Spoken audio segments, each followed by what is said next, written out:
She was Hollywood's exotic siren, the raven-haired beauty of Technicolor fantasies, and the matriarch of America's most bizarre TV family.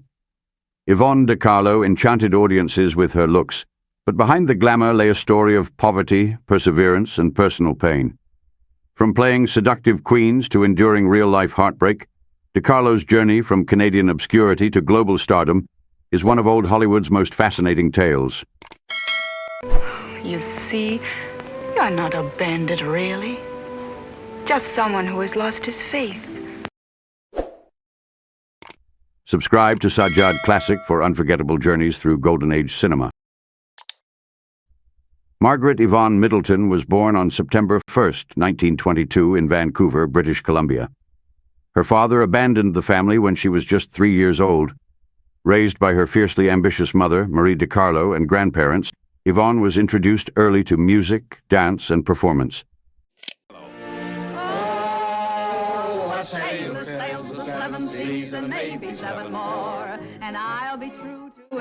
Her mother pushed her into beauty pageants and enrolled her in a Los Angeles dancing school. They moved to California in the late 1930s, surviving on modest jobs and Yvonne's dance gigs in nightclubs. She appeared in the 1940 Miss Venice Beach contest and began doing uncredited film work in Paramount and RKO Productions. Between 1941 and 1944, Yvonne worked mostly as an uncredited extra. Harvard, Here I Come, 1941. Uncredited showgirl. Road to Morocco, 1942. Appeared briefly as a dancer. This Gun for Hire, 1942. Uncredited nightclub girl. Her big break came with Salome, Where She Danced, 1945, a Technicolor Western where she played an Austrian dancer turned Civil War spy. Though the film was critically panned, De Carlo became a sensation due to her exotic appeal and camera presence. Universal Studios marketed her heavily as a femme fatale and sex symbol. Yvonne was often cast in escapist historical dramas and swashbucklers. Here are some notable films from her golden era. Yvonne De Carlo's allure and sex appeal were integral to her screen persona, especially in the Technicolor adventure films of the 1940s and 1950s. One of the best examples of this was in Song of Scheherazade, 1947, where she played Cara de Talavera, a seductive dancer who becomes the love interest of a young Rimsky-Korsakov. Draped in exotic costumes and often framed in soft lighting, De Carlo exuded sensuality and grace. Critics at the time might not have praised the film's depth, but they acknowledged her irresistible screen presence. The Los Angeles Times described her as ravishing, and it was clear she was being promoted not just as an actress, but as a Technicolor spectacle. In Slave Girl, 1947, De Carlo played Francesca, a sultry performer caught up in political intrigue in North Africa. The film leaned heavily on her appeal. She performed dance routines in revealing costumes, often teasing both the characters on screen and the viewers. Even though the plot was thin, audiences turned out to see De Carlo. Her pin-up popularity surged, especially among American servicemen. She became a favorite among World War II troops, frequently appearing in GI publications like Yank magazine. The studios capitalized on this, often marketing her as the most beautiful woman in the world in Technicolor. In Casbah, 1948, she played Inez, the beautiful nightclub owner in a Casablanca-like underworld. Here, De Carlo combined her musical and dramatic talents, singing numbers that added to the film's smoky, sensual mood. Her costumes, low-cut gowns, jeweled accessories, veils, accentuated her figure and played to her public image. Though the film was a box office disappointment, critics praised her performance and screen magnetism. For every prince, there's a princess. For every Joe, there's a Joan. Variety called her a sultry torch singer with a presence that sizzles. Her most definitive femme fatale role came in Criss Cross, 1949, as Anna Dundee, a duplicitous woman caught between two dangerous men. The film is considered a noir classic. I got fed up and didn't care. What happened? Critics and fans alike still cite this as one of her finest performances, and it showcased how her glamour could be used in service of deeper roles. In all these films, De Carlo's sex appeal wasn't just about appearance. It was in her confident poise, the way she carried herself, and her ability to dominate the screen with subtle power. While she later grew tired of the typecasting, it's undeniable that these glamorous roles helped build her early legend, making her one of the most photographed and desired actresses of her era. When everybody stepped aside to give him lots of room, I'm willing to bet you'll never forget how Clancy lowered the boom. Oh, the Clancy! Oh, the Clancy! The Gal Who Took the West, 1949.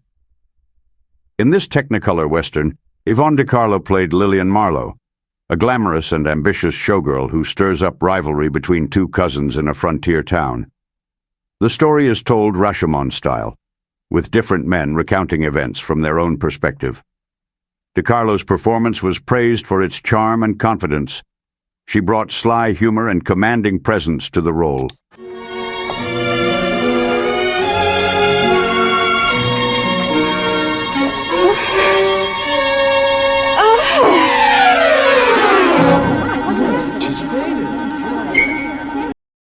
Critics described her as radiant and mischievous, carrying the light-hearted plot with playful control. Variety noted that De Carlo makes the saloon sparkle, showcasing both her comic timing and irresistible sex appeal. The film allowed her to parody her own vamp image, adding a layer of self-awareness rarely seen in her earlier role in Technicolor beauty. Scarlet Angel, 1952. In this fast-paced historical drama, De Carlo played Risa Coleman, a street-smart woman in 1860s New Orleans, who steals another woman's identity to climb the social ladder. Draped in eye-catching gowns and armed with sass, De Carlo relished the morally gray nature of the role. Her performance was full of energy. Pretty little thing, but completely untrustworthy. You know something? She tried to lift my wallet. No. Yeah. It's gals like that that give gals like me a bad name. Of all the no good, insulting. Oh, no, you don't. Not twice. Once a lady, always a lady. That's my motto. And while the film itself was dismissed by some critics as formulaic, most praised her for elevating it. The Hollywood Reporter called her a fiery force who commands every frame, while Photoplay magazine highlighted her ability to switch from comedy to melodrama with elegance. Her blend of flirtation, cunning, and emotional vulnerability made Scarlet Angel one of her most underrated performances of the 1950s. Fort Algiers, 1953. As Yvette, a secret agent disguised as a nightclub singer in French-occupied Algeria, De Carlo returned to her roots in exotic thrillers. Je te suivrai, oh mon aimé, tout près de toi, je veux passer ma vie.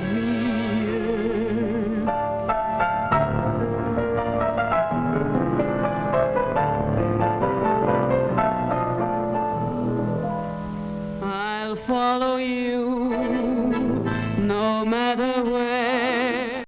The film was low budget and received modest reviews, but critics noted that she was the film's strongest asset. She performed cabaret numbers, wore sultry gowns, and navigated a web of espionage with the poise of a seasoned professional. TV Guide later remarked, De Carlo adds flair to an otherwise routine spy story. Her presence alone makes it worthwhile. The Captain's Paradise, 1953. One of her more critically praised roles, De Carlo played Nita, the carefree and passionate Moroccan wife of a British ferry captain, Alec Guinness, who secretly lives a double life with two wives. Captain? Halfway across, Captain. Thank you.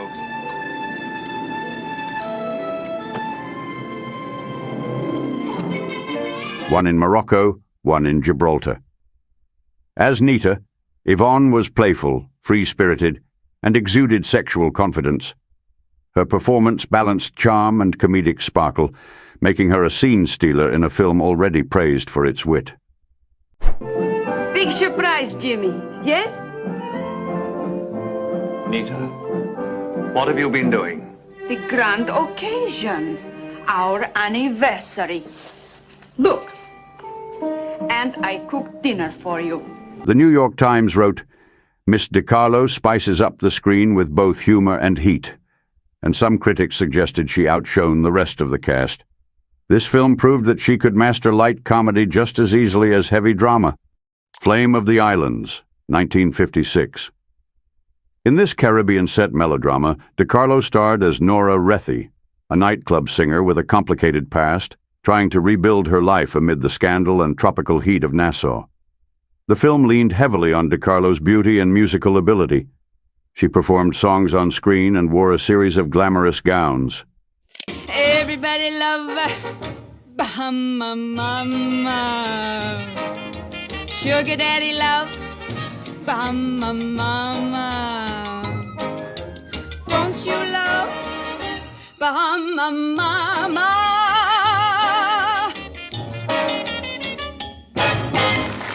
Critics were divided on the film itself, calling the plot predictable, but they agreed she delivered. Motion Picture Daily commented, De Carlo's magnetism and vocal strength give this picture its heart. If you'd like to support our work and help us bring more Hollywood legends to life, consider hitting the super thanks button. It means the world to us. Behind Yvonne De Carlo's screen glamour and polished persona was a deeply emotional and often turbulent private life. Off-camera, she was a romantic, someone who longed for enduring love but often found herself entangled in complicated affairs, Hollywood gossip, and personal heartbreak. In her early years in Hollywood, De Carlo became known not only for her beauty, but also for her many high-profile romances. Among her earliest rumored relationships was a brief involvement with billionaire aviator Howard Hughes, known for courting several of Hollywood's leading ladies. While neither De Carlo nor Hughes publicly confirmed the affair, several accounts suggest she was among the women he admired for her striking looks and strong will. One of the more credible and intellectually interesting affairs she had was with Billy Wilder, the legendary director of Double Indemnity, Sunset Boulevard, and Some Like It Hot. Wilder was known for his sharp tongue and sardonic wit, qualities that both amused and attracted De Carlo. While their chemistry was undeniable, and they were frequently seen together at social gatherings, their romance never turned into a lasting relationship. Part of the reason was that Wilder was married at the time, and though Yvonne was flirtatious, she was careful about crossing certain lines. In interviews later in life, she referred to him fondly but with a hint of sadness, acknowledging that the timing and circumstances were never right. Another rumored love interest was Robert Stack, the square-jawed actor who would later gain fame as the host of Unsolved Mysteries. Stack and De Carlo shared several social circles in the early 1950s. Photographed at premieres and private events, they were considered an attractive pair by Hollywood insiders. Some gossip magazines even speculated about an engagement, but neither party confirmed it. Stack was a known ladies' man, and while he admired Yvonne's beauty and charm, their relationship seemed more like a glamorous fling than a serious romance. In her autobiography, De Carlo described him as dashing and courteous, but restless, hinting that they were ultimately too different in temperament to last. Perhaps the most passionate and culturally explosive relationship De Carlo was involved in was with Prince Ali Khan, the ex-husband of Rita Hayworth and a noted international playboy. Ali Khan was the son of the Aga Khan III and one of the wealthiest, most eligible men in the world. He was drawn to De Carlo's regal features, sensuality, and independence. Their affair, while never officially confirmed by the prince, was widely reported in the European and American press. They were seen together in Monte Carlo, Paris, and on luxury yachts, igniting rumors of a royal engagement. At one point, Yvonne was said to have met members of the royal family in an unofficial capacity, possibly preparing for a formal betrothal. However, opposition from Ali Khan's family, particularly concerns over De Carlo's Hollywood background and lack of aristocratic heritage, reportedly put an end to the relationship. The heartbreak was real.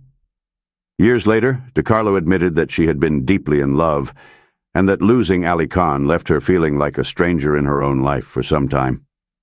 Then there was John Hall, her frequent co-star and one of her most visible romantic partners during the height of her early fame. Hall, best known for his roles in adventure films like The Hurricane and Arabian Nights, had an on-again, off-again relationship with De Carlo in the 1940s. The two had undeniable on-screen chemistry, and were often cast together in exotic-themed adventures where she played the seductress and he the heroic male lead. Their real-life relationship mirrored this drama. Passionate and volatile, they would break up and reunite frequently. Gossip columnists delighted in reporting on their spats, reconciliations, and red carpet appearances. De Carlo later reflected that although she loved Hall's energy and handsomeness, he was too wild-hearted to settle down with. One of the more controversial episodes in her romantic life came when she was reportedly engaged to Prince Abdul Reza Pahlavi, brother of the Shah of Iran. The engagement shocked fans and stirred the media. However, it was short-lived. Cultural and political pressures from the royal family made the union impossible. Yvonne was deeply hurt by the breakup and would later describe it as one of the most emotionally devastating experiences of her life. Though she was romantically linked with so many prominent men, Yvonne often deflected questions about her personal life with dry humor. In one interview, when asked about the number of proposals she'd received, she quipped, "Enough to wallpaper a dressing room." But the truth behind her humor was often loneliness. She longed for lasting affection, but repeatedly found herself in relationships that either weren't serious or couldn't endure the public pressures and cultural differences surrounding them.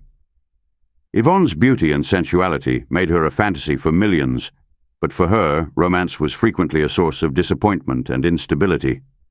Her relationships were a mixture of public fascination and private frustration, filled with near marriages, emotional letdowns, and glamorous but fleeting passions. Despite being pursued by powerful and wealthy men, Yvonne longed for something stable. That stability, she hoped, would come with Robert Drew Morgan, a Hollywood stuntman whom she met during the filming of Shotgun, 1955. They married on November 21, 1955, and had 2 sons, Bruce Ross Morgan and Michael Morgan. For a while, it seemed like Yvonne had finally found the domestic life she craved. She took a step back from leading roles in major films and focused more on supporting characters and television work, particularly after the birth of her children.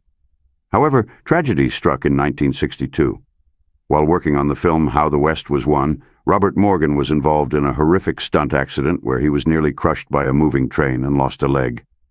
Yvonne spent months nursing him back to health. The ordeal placed enormous strain on their marriage. Financial difficulties mounted as Morgan couldn't work, and Yvonne, now in her 40s and typecast by studios, found it harder to get substantial film roles. Though she stood by Morgan for years, the emotional toll became too much. They separated in the early 1970s and eventually divorced in 1974. She later described the marriage as a long emotional storm, admitting in her memoir that it taught her about loyalty and endurance, even if it didn't last. Throughout her life, Yvonne De Carlo fought off whispers of scandal. One persistent rumor suggested she had posed nude for early modeling gigs before making it big. She denied this emphatically and challenged publications that tried to circulate such images. Still, tabloids continued to speculate about her wild years, often exaggerating her romantic history for the sake of sensationalism. Despite the attention and assumptions, De Carlo was notably private. In her 1987 autobiography, Yvonne, an autobiography, she finally opened up about the heartbreak, the broken engagements, the loneliness of stardom, and the Hollywood machine that prized youth and beauty over talent and loyalty. The book was praised for its honesty, though it also revealed a woman who had often hidden her pain behind sarcasm and defiance. As she aged, Yvonne faced health challenges, including a minor stroke in 1998 and increasing financial troubles. She once admitted that much of her money had gone to support her ex-husband, medical bills, and raising her sons. In her final years, she lived at the Motion Picture and Television Country House and Hospital in Woodland Hills, California, supported in part by the Screen Actors Guild. Yet, despite all her struggles, romantic disappointments, personal loss, professional setbacks, Yvonne De Carlo never lost her sense of dignity. She remained fiercely proud of her work, her sons, and her ability to survive a cutthroat industry that often discards aging actresses. Her resilience off-screen mirrored the strong women she often played on-screen. She passed away on January 8, 2007, at the age of 84, leaving behind not just a legacy of memorable performances, but also the portrait of a woman who lived and loved on her own terms. From femme fatale to beloved icon, Yvonne De Carlo lived it all. Smash that like button, subscribe, and join us for more untold Hollywood stories.